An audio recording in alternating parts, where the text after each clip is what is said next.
This is RTV6 News at 7, working for you. Thanks for joining us on the News at 7. I'm Rafael Sanchez. We begin with a terrifying scenario for a driver on the city's south side. She was just trying to get home when she says someone targeted her vehicle as she was driving through a train underpass. Our Graham Hunter with a story you will only see on RTV6. The damage came right out of the sky. A Decatur Township woman says someone was aiming for her and threw rocks at her vehicle while she was coming home from the grocery store. Amy asked us not to show her face for this story, but she wants her neighbors to know someone is targeting drivers on this train underpass on High School Road just off Kentucky. It happened around 10:30 at night earlier this week. She says she heard a loud bang as a rock bounced off her hood and into her windshield right in front of her face. The underpass is less than a block from Amy's neighborhood. She'll be forced to drive through again. Now she's sharing the story to make sure that her neighbors exercise extreme caution when they're driving through. So I did it to just point out to people that someone's causing trouble at night and be careful going underneath there, that they don't get injured or hurt. Amy says her insurance company is going to cover the damage, but she's still out her $500 deductible. We're working for you from Decatur Township. Graham Hunter, RTV6. Police say at this point they do not have a suspect in this case. Indiana has now recorded its first vaping-related death. State health officials say the death of an Indiana resident was the result of a severe lung injury linked to e-cigarette use. Now, because of privacy laws, we know very little about the person, only that they were older than 18 and died on Thursday. This is the third confirmed death in the United States that's been linked to e-cigarette use. Doctors are urging anyone developing respiratory symptoms who have vaped in the last 90 days to seek healthcare professionals immediately. The state is currently investigating 30 cases of severe lung injury linked to vaping, 8 of which have been confirmed. The CDC has reported 450 cases across 33 states. Until we continue the investigation of more information to avoid use of e-cigarettes, but emphasizing that things should not be added and things should not be mixed. Keep this in mind. While a common cause of this severe reaction is believed to be a chemical exposure, it is still not clear what specific product or chemical may be responsible for this recent case. The stepmother of a 10-year-old girl from Gas City found dead on Wednesday is now formally charged with murder. Investigators say that Amanda Carmack strangled her stepdaughter Skylee and then stashed the girl's body in a shed behind her home. The prosecutor there plans to seek life in prison without parole for her. Skylee was reported missing on Saturday. Her body was found early Wednesday, and Carmack allegedly admitted she killed Skylee because the girl made her angry. Now at 7, new developments in a child death from May. The Marion County Coroner's Office has now confirmed a 1-year-old girl was the 41st child to die in a hot car in the United States this year. Maria Guadalupe Sanchez died in May after she was found in a vehicle in the AutoZone parking lot on East Washington Street. Medics rushed the baby to Riley Hospital, where she was pronounced dead. It is unclear how long the baby had been in that car.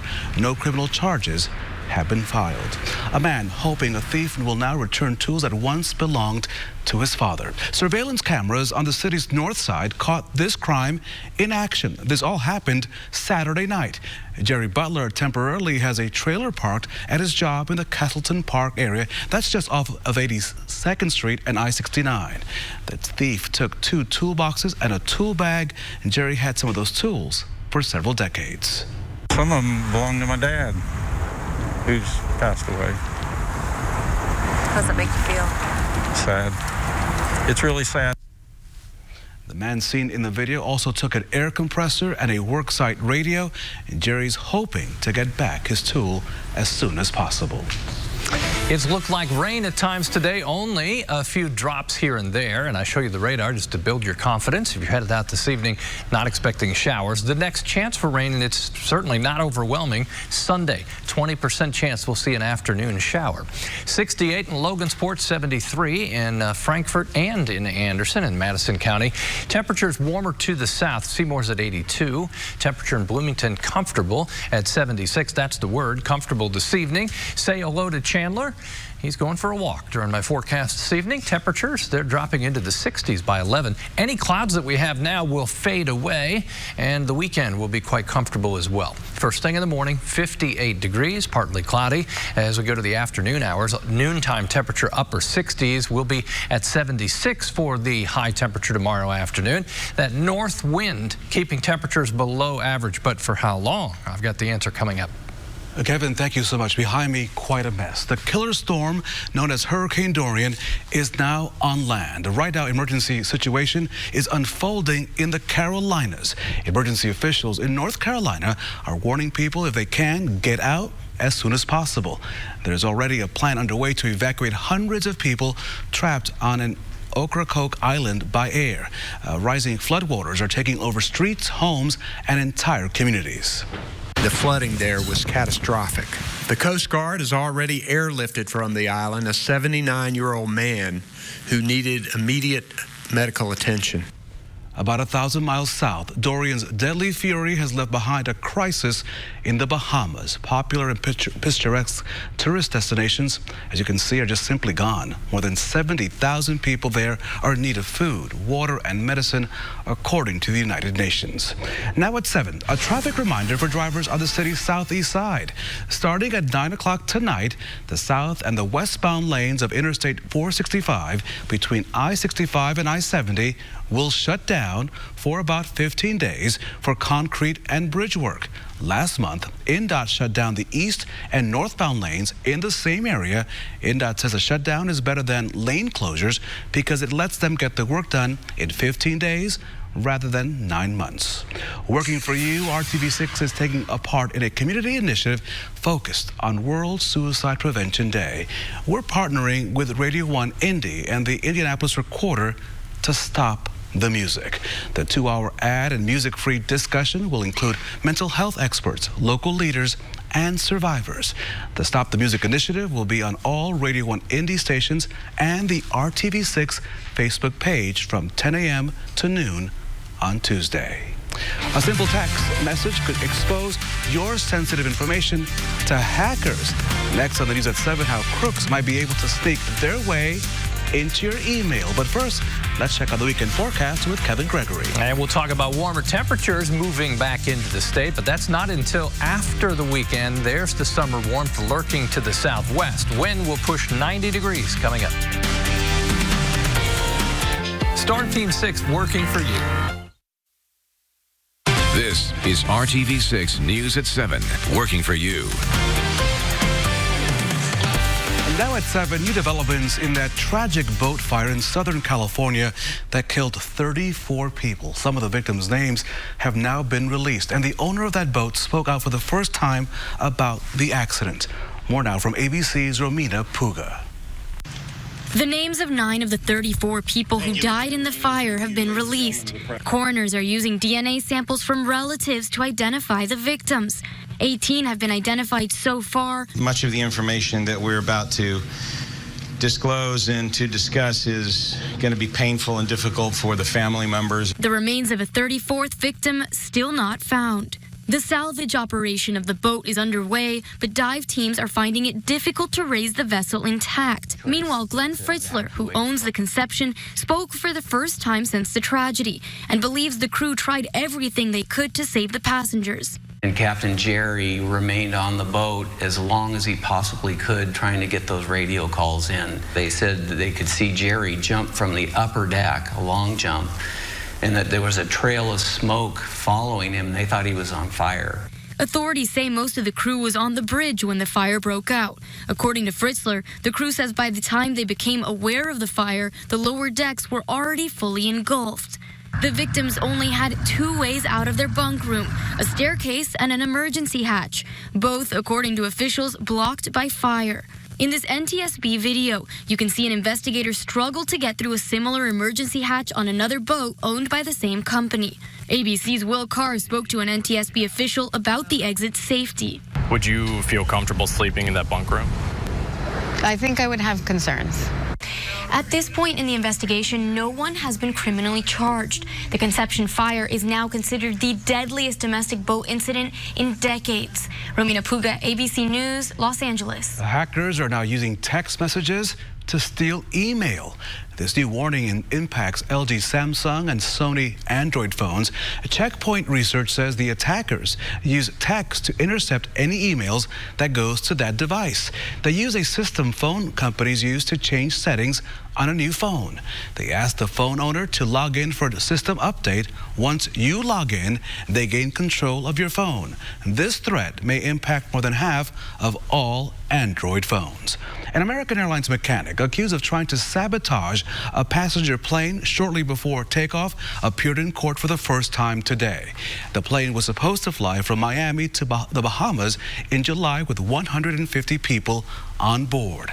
Authorities say that Abdul Majid Alani sabotaged an instrument that reports the craft's speed, the pitch, and other important data. The plane never took off and no one was hurt. Alani admitted that he damaged the instrument, but he said he did not want to hurt anyone. He told investigators he was angry over a union contract dispute with the company. A British royal couple will soon share a cabin with average folks when they fly to Africa later this month. A royal source says that Prince Harry and Meghan Markle will take a commercial flight to South Africa. It will be their first official overseas trip with baby Archie. The couple has been criticized for using private jets on 2 back-to-back trips in Europe this summer alone. Environmental campaigners accuse the couple of hypocrisy, saying using private jets does not live up to Harry and Meghan's public stance on climate change. So talk about drowning your problems in booze. Have you heard about this, Kevin? Pay attention. And that's literally what Brooklyn is doing about its rat problem. You got to hear this one. People there are fed up with all the rats there on the streets and in the buildings. So they're employing a new rat dunking gadget to get rid of them. It's made by a company called Rat Trap. It looks like a plain box, but there are seeds and nuts in it. A nice little snack to get the rodents inside. But once they're in there, there's a trap door that drops them into a mixture of water and alcohol. It knocks them out right away, and eventually they drown. And they're contained in there. There's no scent, there's no smell, there's no decaying, there's no spread of bacteria, there's nothing. They're in the unit until we clean them out. You know, as in New York, let me just say, only in New York, the city tested out the box recently and ended up catching 107 rats with it within just a month in one building. Now that rat trap is headed for Brooklyn's most rat-infested neighborhoods. The Bronx has it pretty bad too, so hey. It's a nice evening to head to the town of Speedway and enjoy the NASCAR Hauler Parade. You're looking at Main Street where the big rigs are all parked. Always a great time. The trucks arrived just a short time ago and will remain until 8 o'clock there, when they will all parade into the track to begin, of course, the Brickyard 400 weekend. There's also many other free things for you and your family to enjoy this weekend, so go out there and enjoy the Indianapolis Motor Speedway. Now, all we need is some great temperatures. Let's see if Kevin Gregory can bring it home. Kevin? We're living in the moment, right? It's comfortable now. It's dry now and likely to stay that way through the weekend. Those haulers look perfect, don't they? Because they're awesome. Spotless, and that's always a good way to roll into the track. Chance for any rain is low on Sunday. Okay, hurricane is finally #1, picking up a head of steam. It's moving at 24 miles per hour now and moving away from the east coast. That's good news. It's weakened a bit, 90-mile-per-hour winds. There's the rain side of this. Even the rain shield is now off of the coast. You're only seeing half of the hurricane here just because no radar out in the middle of the Atlantic. For us, you see what we got. Some breaks in the cloud cover, and that will continue tonight as we go partly cloudy overnight. Temperatures will drop back into the 50s once again. Overnight lows will be back in the 60s next week. That comes with a warm up of afternoon highs as well. The weekend kind of perfectly timed here for comfort. Temperatures this weekend mid-70s. Sunday may be a little cooler than tomorrow because of more cloud cover. Then we'll quickly and rapidly, that's meaning the same thing, and significantly, there's another word, warm up. Tuesday, temperature upper 80s, close to 90 degrees. We'll see. I think areas south of Interstate 70 will have the best chance of touching 90 degrees. It's 86 in Evansville, 84 in Louisville.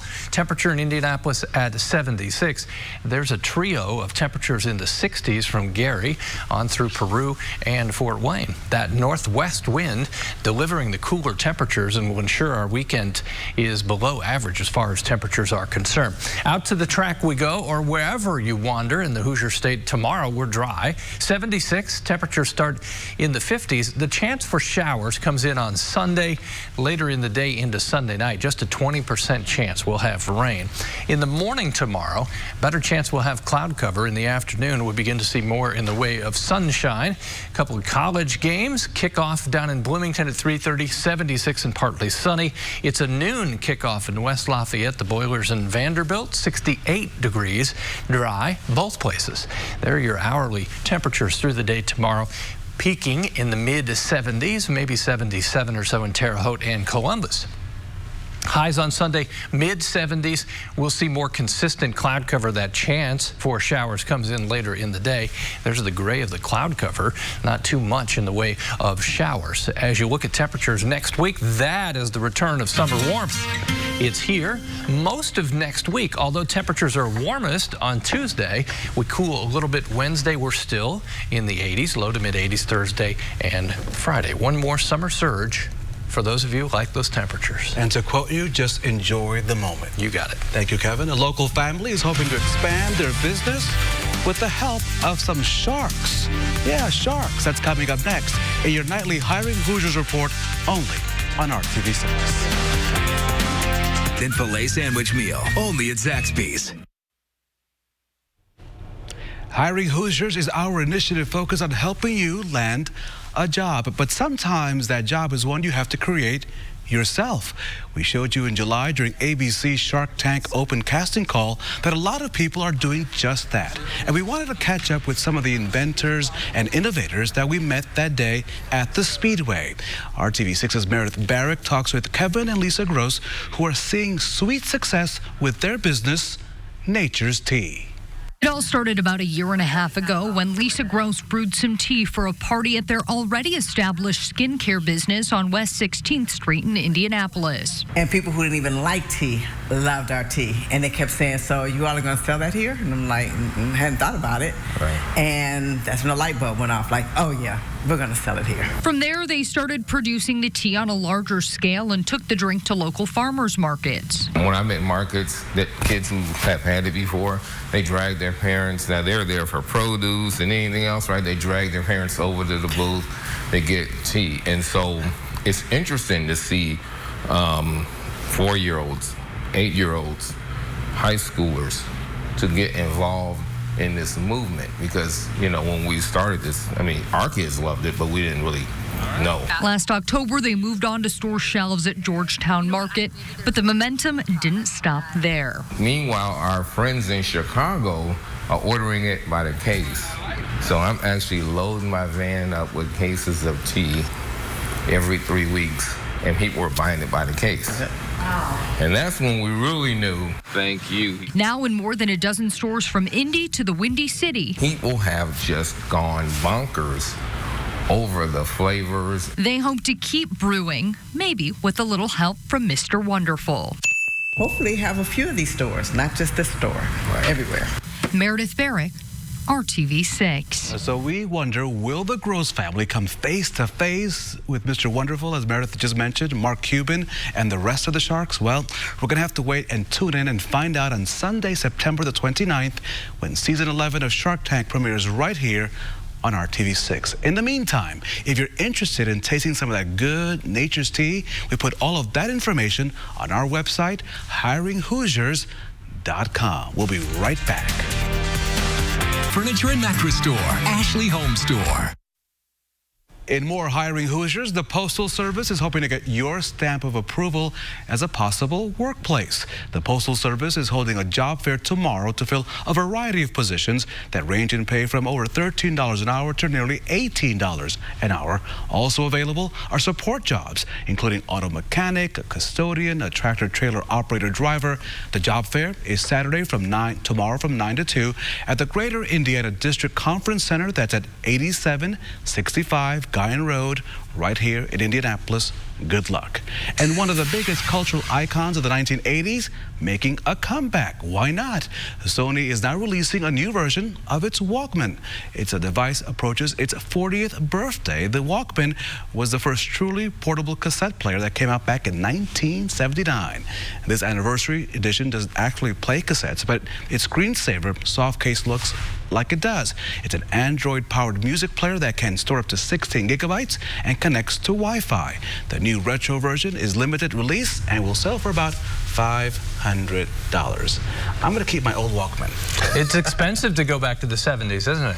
I'm going to keep my old Walkman. You think it works? My old Walkman was only $40. I don't know. All right. My last musical purchase was probably for an 8-track. Whoa. Stop. All right, mild, that's the word for the weekend, and comfortable. Temperatures overnight into the upper 50s and low 60s. 76 tomorrow afternoon. Mark and Amanda tonight at 11. Have a great weekend for the Brickyard, right? Have a good time out there. We'll see you. Have a good weekend as well. Good night.